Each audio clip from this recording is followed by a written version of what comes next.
Hello, I'm John K. Coyle, and welcome to the Time Expansion Project, Episode 3.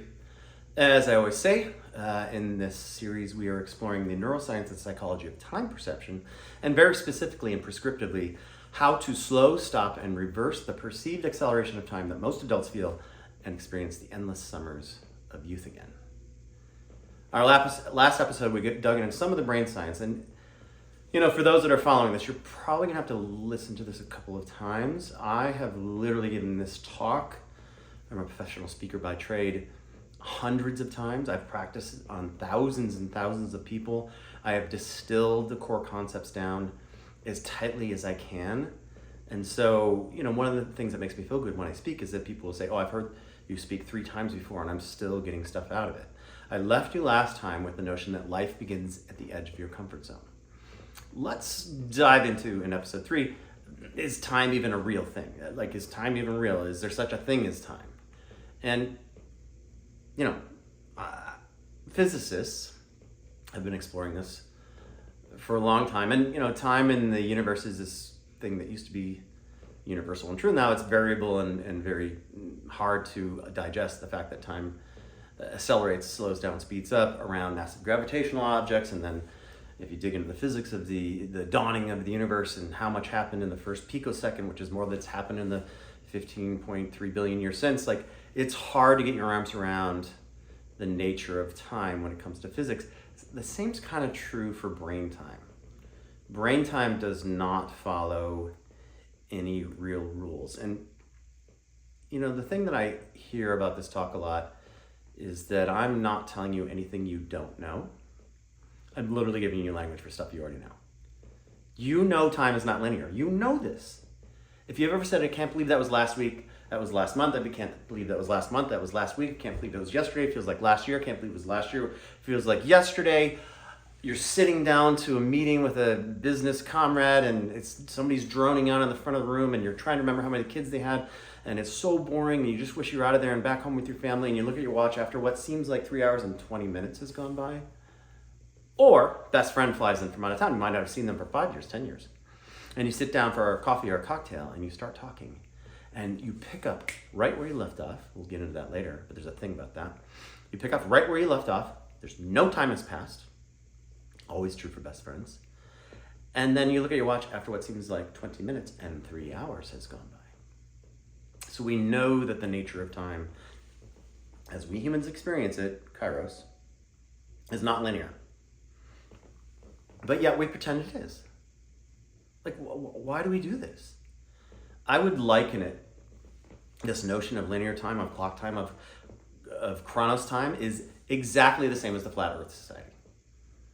So if you don't know, there's people out there that actually think the Earth is flat, despite some pretty obvious signs, not to mention the lunar lander and pictures of the Earth, but let's back up a little bit. There was reasons in the early days to believe that the Earth was flat, when you're just living as a peasant in a field and it seems pretty flat. That's understandable. Yeah, it's the crescent shape of the moon.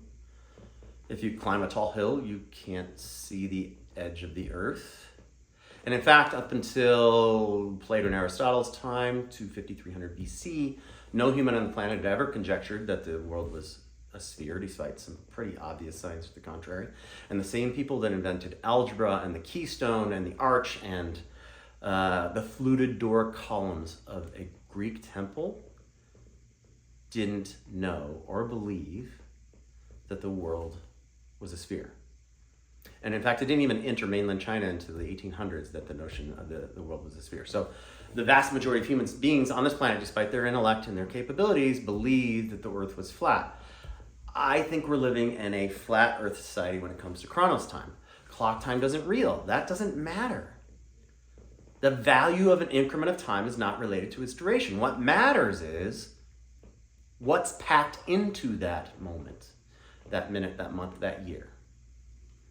And that's where memory and recall all come to play. Now, I want to credential myself a little bit. My obsession with time comes, I think, fairly legitimately.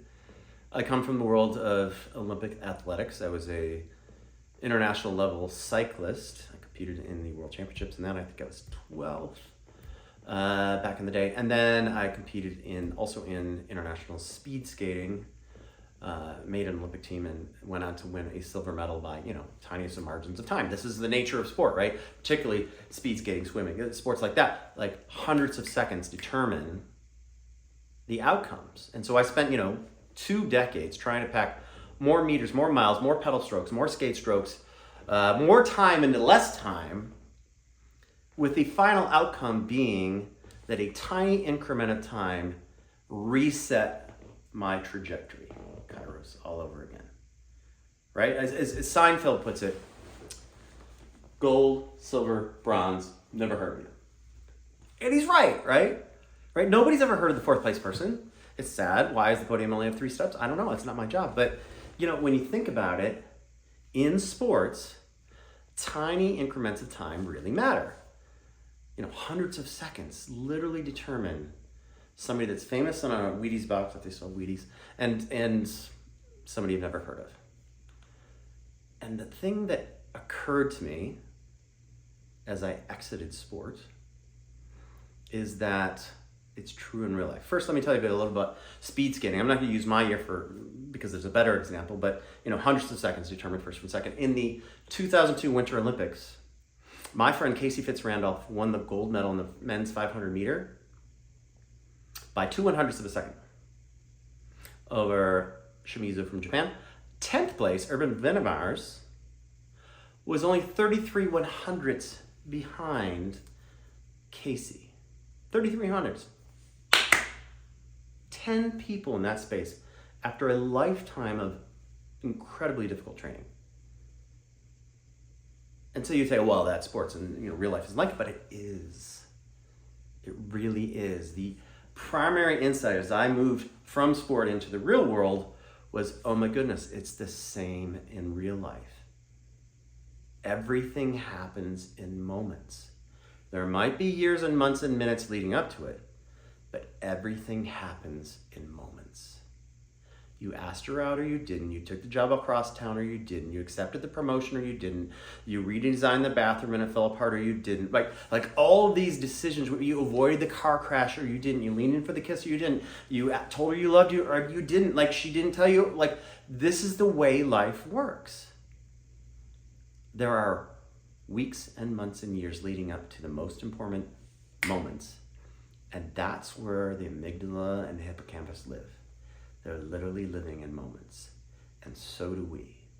And once you can recognize that your life, your future, your memories, your past, your future, your present all hinge on moments, then you can lean into those moments. And this feels like so much ancient Eastern philosophy, and they're right. Like the ancients, they got stuff right. Like the Greeks were really smart about stuff. So were the ancient Eastern philosophers. Like they knew this. We live in the now. We are in the moment. If you're not in the present, you're not here. Like all these things. I'm not going to talk about that stuff. Read the books. You read The Power of Now. Like that's not neuroscience. I'm telling you how it actually works. They just figured it out before we had the neuroscience.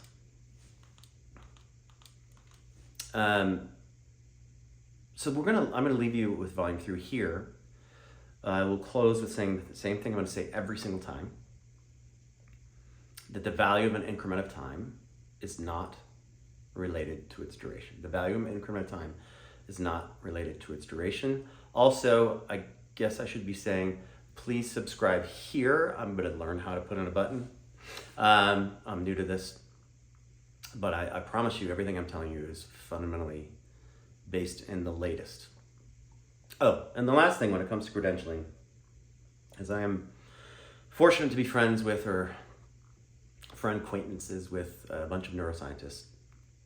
And everything they tell me every time I talk to them, Moran Cerf, David Gilman, others, everything I'm about to tell you is wrong. It's just less wrong than last time. And that we've learned more about the human brain in the last 18 months than we have in the entire history of the human species. When I started working on this, there were 8 white papers 10 years ago about the neuroscience of time perception. Last year, I think there were over 800. So I'm trying to give you the latest, greatest, but it's always changing. With that, I'll say adieu, and we will talk on episode 4.